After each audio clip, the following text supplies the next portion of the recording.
आपका केमिकोर्स के इस YouTube चैनल में। और आज के इस वीडियो लेक्चर में हम बात करने वाले हैं रेजोनेंस हाइब्रिड स्ट्रक्चर की। अब रेजोनेंस हाइब्रिड स्ट्रक्चर क्या होता है, रेजोनेंस हाइब्रिड स्ट्रक्चर की हमें जरूरत क्यों पड़ी और रेजोनेंस हाइब्रिड स्ट्रक्चर किस तरह से फॉर्म होता है, उसकी बात हम इस वीडियो लेक्चर में आज करने वाले हैं। तो अभी तक हम किसी भी मॉलिक्यूल्स का स्ट्रक्चर दर्शाने के लिए या किसी भी मॉलिक्यूल्स में एटम्स का अरेंजमेंट बताने के लिए क्या बनाते थे, उस मॉलिक्यूल्स का हम लुईस स्ट्रक्चर बनाते थे। और लुईस स्ट्रक्चर की मदद से हम बता देते थे कि कोई मॉलिक्यूल्स है तो उसमें एटम्स का अरेंजमेंट किस तरह से हुआ है, उस मॉलिक्यूल्स का स्ट्रक्चर क्या रहेगा और उस मॉलिक्यूल्स के जो बॉन्ड रहेंगे उनके क्या पैरामीटर्स रहेंगे, बॉन्ड लेंथ क्या रहेगी, बॉन्ड एंगल क्या रहेगी, ये हमें लुईस स्ट्रक्चर से पता चल जाता है कुछ मॉलिक्यूल्स के लिए। लेकिन कुछ मॉलिक्यूल्स ऐसे होते हैं जिन्हें एक सिंगल लुईस स्ट्रक्चर से हम शो नहीं कर सकते, उनके पैरामीटर्स का एक्यूरेट हम नहीं दे सकते किसी भी मॉलिक्यूल्स के लिए एक सिंगल लुईस स्ट्रक्चर से। अब सिंगल लुईस स्ट्रक्चर से हम ऐसे मॉलिक्यूल्स का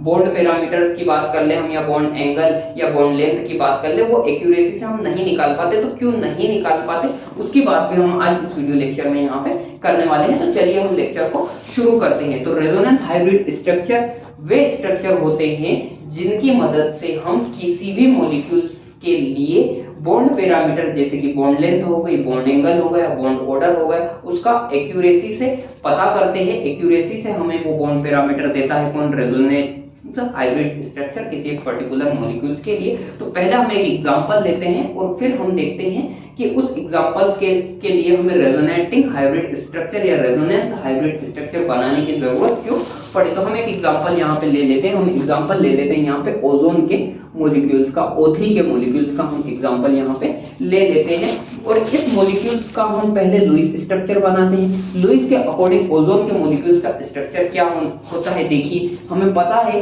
कि जो ये ओजोन का मॉलिक्यूल्स है इसमें 3 डिफरेंट ऑक्सीजन के एटम होते हैं, 3 ऑक्सीजन एटम होते हैं। मान लो ये 3 ऑक्सीजन एटम है जो कि एकदम इक्विवेलेंट ऑक्सीजन एटम है, यानी कि इनके एटॉमिक नंबर, एटॉमिक मास में कोई डिफरेंस नहीं है। ये तीनों ऑक्सीजन के एटम जो है ये इक्विवेलेंट है, सेम ऑक्सीजन के एटम है। अब ये जो ऑक्सीजन के एटम होते हैं इस ओजोन के मॉलिक्यूल्स में, इसमें मान लो हम सिंपलिसिटी के लिए इन तीनों ऑक्सीजन के मॉलिक्यूल्स को नाम दे देते हैं डिफरेंट नाम। मान लो एक हमारा ऑक्सीजन का एटम A है, एक B है और एक ऑक्सीजन एटम C है।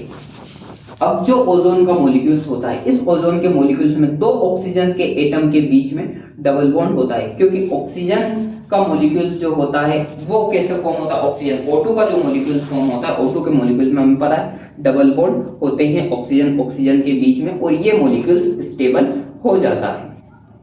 स्टेबल हो जाता है, क्यों स्टेबल हो जाता है, क्योंकि एक ऑक्सीजन के एटम की जो वैलेंस शेल होती है उसमें 6 इलेक्ट्रॉन्स होते हैं। एक ऑक्सीजन एटम्स की वैलेंस शेल में 6 इलेक्ट्रॉन होते हैं और ऑक्सीजन को अपना ऑक्टेट पूरा करने के लिए 2 इलेक्ट्रॉनों की और जरूरत पड़ती है, जिन्हें वो एक दूसरे ऑक्सीजन के एटम के साथ में शेयर कर लेता है। दूसरे ऑक्सीजन के एटम के साथ में वो कोवेलेंट बॉन्ड फॉर्म कर लेता है, जिसमें एक सिग्मा और एक पाई बॉन्ड फॉर्म होता है। ये O2 का मॉलिक्यूल्स इस तरह से फॉर्म होता है। तो अब O3 का मॉलिक्यूल्स किस तरह से फॉर्म होता है, तो O3 के मॉलिक्यूल्स के 2 एटम्स में जो बॉन्डिंग हुई है, 2 एटम्स में, 3 एटम्स में से 2 एटम्स तो बना लेते हैं कुछ इस तरह का बॉन्ड, डबल बॉन्ड बना लेते हैं, जिसमें एक सिग्मा और एक पाई बॉन्ड होता है। चलिए यहाँ पे हम लोन पेयर भी दर्शा देते हैं। ये कुछ इस तरह से इन दोनों ऑक्सीजन के एटम ने एक सिंगल बॉन्ड और एक डबल बॉन्ड बना लिया, यानी कि एक सिग्मा बॉन्ड और एक पाई बॉन्ड बना लिया। अब बचा जो एक और ऑक्सीजन का एटम, मान लो ये ऑक्सीजन का एटम A था, ये B था, A और B के बीच में डबल बॉन्ड फॉर्म हुआ है। और जो थर्ड ऑक्सीजन का एटम था, एटम C, वो ऑक्सीजन का एटम क्या करता है, क्योंकि इसको भी अपनी वैलेंसी कंप्लीट करनी है, क्योंकि हमें O3 के मॉलिक्यूल्स को स्टेबल करना है, इसे भी अपनी वैलेंसी कंप्लीट करनी थी और इसके पास में 3 लोन पेयर थे। ये क्या करता है कि ये जो एटम B रहता है इससे एक लोन पेयर ले लेता है, एक लोन पेयर को ये एक्सेप्ट कर देता है। लोन पेयर को जब एक्सेप्ट करता है तो कौन सा बॉन्ड फॉर्म होगा, कोऑर्डिनेट बॉन्ड। कोऑर्डिनेट बॉन्ड यहाँ पे फॉर्म हो जाता है एटम B और एटम C के बीच में। ये हो गया लुईस स्ट्रक्चर।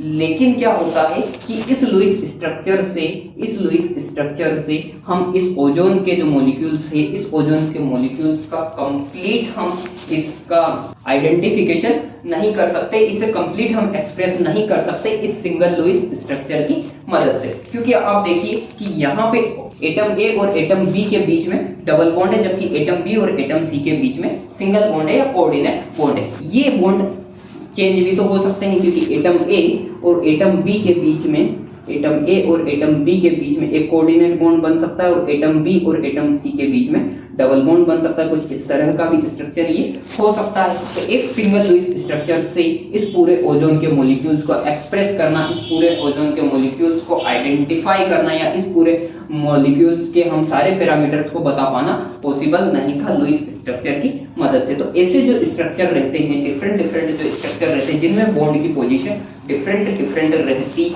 है सेम एटम्स के बीच में, उन स्ट्रक्चर को हम क्या बोलते हैं? Canonical structure. कैनोनिकल स्ट्रक्चर हम उन्हें बोलते हैं। अब ये जो कैनोनिकल स्ट्रक्चर होता है, इन्हें हम दर्शाते हैं दोनों साइड के एरो के निशान से। जब दो कैनोनिकल स्ट्रक्चर हम बनाते हैं तो उनके बीच में हम दोनों साइड वाला एरो का निशान बनाते हैं। अब ये जो कैनोनिकल स्ट्रक्चर होता है, इस कैनोनिकल स्ट्रक्चर में अगर हम देखें तो यहाँ पे ये जो डबल बॉन्ड है, यहाँ पे ये जो डबल बॉन्ड है, इसकी अगर बॉन्ड लेंथ की हम बात करें तो इसकी जो बॉन्ड लेंथ होती है वो बॉन्ड लेंथ होती है इसकी 121 पिकोमीटर, 121 पिकोमीटर। जबकि ये जो सिंगल कोऑर्डिनेट बॉन्ड बना है इनके बीच में, इसकी बॉन्ड लेंथ होती है 148 पिकोमीटर, 148 पिकोमीटर। सेम यहाँ पर भी वही रहेगा, एक जो सिंगल बॉन्ड रहेगा उसकी जो बॉन्ड लेंथ रहेगी वह 148 पिकोमीटर रहेगी, जबकि जो डबल बॉन्ड रहेगा उसकी जो बॉन्ड लेंथ रहेगी वो 121 पिकोमीटर रहेगी। लेकिन एक्सपेरिमेंटली ऐसा देखा गया है, ओजोन के मॉलिक्यूल्स में कि ये जो बॉन्ड लेंथ होती है, ये जो दोनों बॉन्ड की बॉन्ड लेंथ होती है, ये डिफरेंट ना आते हुए बॉन्ड लेंथ सेम आती है, बॉन्ड लेंथ सेम आती है। एक्सपेरिमेंटली ऐसा देखा गया, क्योंकि लुईस स्ट्रक्चर के अकॉर्डिंग तो ये स्ट्रक्चर होना चाहिए था और बॉन्ड लेंथ इनकी एक डबल बॉन्ड के लिए 121 होनी चाहिए थी, जबकि सिंगल कोऑर्डिनेट बॉन्ड के लिए 141 पिकोमीटर होनी चाहिए थी। लेकिन ऐसा एक्चुअली होता नहीं है। एक्सपेरिमेंटली ऐसा देखा गया कि ये जो दोनों बॉन्ड थे, इनकी जो बॉन्ड लेंथ आ रही थी वो बॉन्ड लेंथ सेम आ रही थी, वो बॉन्ड के पैरामीटर्स सेम आ रहे थे। और वो बॉन्ड लेंथ कितनी आ रही थी? तो वो बॉन्ड लेंथ आ रही थी इसके लिए 128 पिकोमीटर, 128 पिकोमीटर। अब ये ऐसा क्यों हुआ? क्योंकि ये जो बॉन्ड लेंथ आ रही है, ये दोनों बॉन्ड लेंथ के इंटरमीडिएट बॉन्ड लेंथ आ रही है, इंटरमीडिएट बॉन्ड लेंथ आ रही थी, यानी कि दोनों बॉन्ड लेंथ के बीच की बॉन्ड लेंथ आ रही थी। एक्सपेरिमेंटली ऐसा देखा गया सारे ओजोन के मॉलिक्यूल्स के अंदर।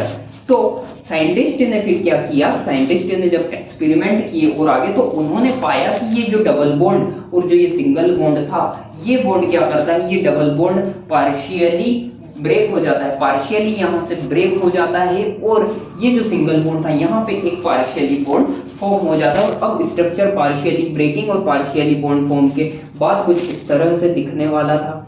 यहाँ पे देखिए, एक सिंगल बॉन्ड तो दोनों के बीच में बन रहा था, और एक जो डबल बॉन्ड था वो डबल बॉन्ड अब पार्शियली ब्रेक हो गया था, और जहाँ पे सिंगल बॉन्ड था वहाँ पे एक पार्शियली बॉन्ड फॉर्म हो गया था। और इसकी जो बॉन्ड लेंथ थी, अब बॉन्ड लेंथ सेम हो गई थी, जो कि कितनी होने वाली थी? 128 पिकोमीटर होने वाली थी, और 128 पिकोमीटर वो बॉन्ड लेंथ हो गई थी। ऐसा क्यों हुआ उसकी अगर हम बात करें, ये ऐसा इसका स्ट्रक्चर, एक नया स्ट्रक्चर क्यों मिला उसकी हम बात यहाँ पे करते हैं कि एक नया स्ट्रक्चर मिलने का रीजन क्या था।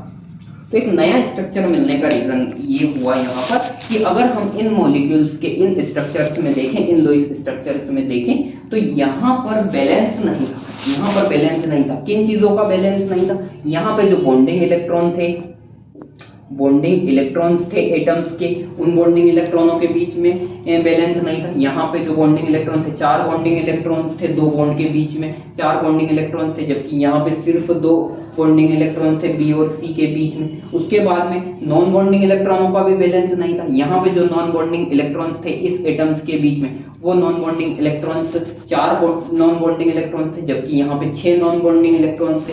जबकि इसके पास में अगर हम बात करें तो इसके पास में सिर्फ और सिर्फ 2 नॉन बॉन्डिंग इलेक्ट्रॉन्स थे। तो यहाँ पे कुछ इस तरह का फिनोमेना हो रहा था कि इसमें बैलेंस नहीं था। और हमें पता है कि कोई भी चीज अगर बैलेंस में नहीं होगी, कोई भी चीज या कोई भी स्ट्रक्चर बैलेंस में नहीं होगा तो वो स्टेबल नहीं हो पाएगा।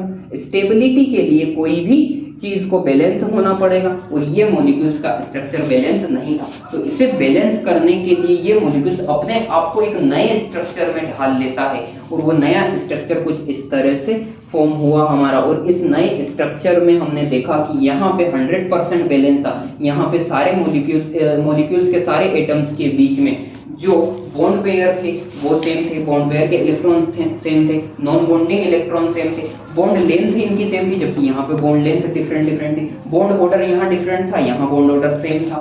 तो ये जो मॉलिक्यूल्स था ये कंपैरेटिवली मोर स्टेबल बना और ये जो मोर स्टेबल हमारा मॉलिक्यूल्स का स्ट्रक्चर बना, इसी स्ट्रक्चर को हम बोलते हैं resonance hybrid structure. Resonance hybrid structure, तो रेजोनेंस हाइब्रिड स्ट्रक्चर क्यों बना? क्योंकि मॉलिक्यूल्स स्टेबिलिटी गेन करना चाहता है और यूनिवर्स के तमाम जितने भी सिस्टम होते हैं वो स्टेबिलिटी गेन करना चाहते हैं, वो अपनी एनर्जी लो रखना चाहते हैं और ये मॉलिक्यूल्स के स्ट्रक्चर्स भी स्टेबिलिटी गेन करना चाहते हैं। इसलिए इसने एक नए तरह के स्ट्रक्चर में अपने आप को ढाल लेते हैं ऐसे मॉलिक्यूल्स। ऐसे बहुत सारे एग्जांपल है, बेंजीन में भी ऐसा होता है। बेंजीन में अगर आप देखें तो बेंजीन में हमें पता है कि 6 कार्बन की रिंग होती है। बेंजीन की अगर हम बात करें, बेंजीन की 6 कार्बन रिंग होती है जिसमें alternate double bond single bond होते हैं, alternate double bond and single bond होते हैं, alternate double bond single bond होते हैं। ये स्ट्रक्चर हमें किन्होंने दिया था? ये स्ट्रक्चर हमें केकुले साहब ने दिया था। लेकिन एक्सपेरिमेंटली अगर हम देखा जाए, अब केकुले साहब के अकॉर्डिंग डबल बॉन्ड और सिंगल बॉन्ड के बीच में बॉन्ड लेंथ क्या होनी चाहिए कि बॉन्ड ऑर्डर यहाँ पे 2 होना चाहिए था, यहाँ पे 1 होना चाहिए था, यहाँ पे 2, यहाँ पे 1, यहाँ पे 2, यहाँ पे 1, कुछ इस तरह का बॉन्ड ऑर्डर होना चाहिए था। लेकिन हमें पता है बेंजीन का बॉन्ड ऑर्डर क्या होता है? बेंजीन का बॉन्ड ऑर्डर होता है 1.5, क्योंकि ये जो बॉन्ड होते हैं ये कंप्लीटली आपस में डिस्ट्रीब्यूट हो जाते हैं, कंप्लीटली इनका शेयरिंग हो जाती है और कुछ इस तरह का रेजोनेटिंग स्ट्रक्चर मिल जाता है, रेजोनेंस हाइब्रिड स्ट्रक्चर बन जाता है बेंजीन का भी। तो ऐसे बहुत सारे मॉलिक्यूल्स होते हैं जो कि अपने आप को उस स्ट्रक्चर में ढाल लेते हैं जिसमें उनको ज्यादा स्टेबिलिटी फील हो, ज्यादा स्टेबिलिटी गेन कर ले वो, और ऐसे स्ट्रक्चर को हम क्या बोलते हैं? रेजोनेंस हाइब्रिड स्ट्रक्चर बोलते हैं। तो उम्मीद है आपको इस वीडियो लेक्चर से समझ में आया होगा कि रेजोनेंस हाइब्रिड स्ट्रक्चर क्या होते हैं, मॉलिक्यूल्स क्यों रेजोनेंस हाइब्रिड स्ट्रक्चर फॉर्म करते हैं, किस तरह से रेजोनेंस हाइब्रिड स्ट्रक्चर बनते हैं। तो अगर आपको ये वीडियो लेक्चर पसंद आया तो इस वीडियो लेक्चर को अपने दोस्तों के साथ जरूर शेयर कीजिएगा। चलिए लेक्चर को हम यहीं पे फिनिश करते हैं, मिलते हैं नेक्स्ट लेक्चर में, तब तक के लिए बाय बाय, थैंक यू।